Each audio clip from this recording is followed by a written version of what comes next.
So I'm Deb Hardy. I'm a landscape designer and have been the festival director of the Garden DesignFest for the last 2 events. So I am showcasing a garden in Westmere, and my client wanted a European garden with nothing modern. Actually quite helpful to have a tight brief. We are able to use symmetrical design styles, look to lots and lots of imagery around of European gardens, and then also adding in the plants, the layers of plants with structure, clipped hedging, some green, lots of fragrant citrus, gardenias.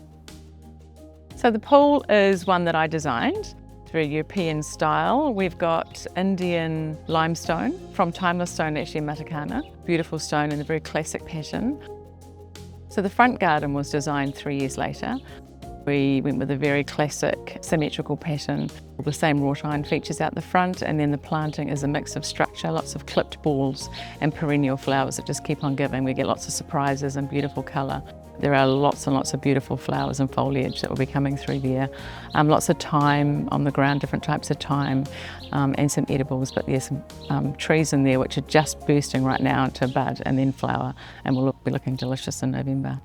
We chose to work with Dave, Paddy and the team at Nikau Landscapes. They are amazing, attention to detail, really hardworking and craftsmen, and they were here with me from the beginning.